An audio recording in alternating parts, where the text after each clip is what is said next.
اغبى من الاجري وقرد غزال ما شفت. لحد هلا ما عم يستوعبوا انه مسطول عبدي عم يلعب فيهم، ما عم يستوعبوا انه الكيان عم يلعب فيهم، ما عم يستوعبوا انه هن عباره عن اوراق تواليت عم يمسحوا قذاراتهم فيها ومصيرها وين؟ سله الزباله بالاخير.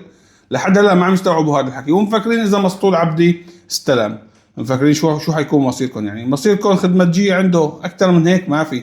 شوفوا الوضع محل مناطق سيطره قوات ما يعرف بقوات سوريا الديمقراطيه، كلياتها كل مكان كل دائرة كبيرة مين مستلمة؟ قنديلي، واحد جاي من جبال قنديل ما بيعرف الخمسة مطمسة. فلهيك كل شيء متدهور، الصحة متدهورة، التعليم متدهور، الطرقات متدهورة، كل مرافق الحياة متدهورة، مع علما انه عندنا كل نهار 100,000 برميل عم يدخلوا على جيوب الإدارة الذاتية، ولكن فساد ومحسوبيات وسرقة ونهب، والقناديل كلاب قنديل، وبيرشوا لهم شوية فتات على بعض المكونات مشان شو؟ يغطوا الوضع مثل ما كان على ايام بيت الاسد.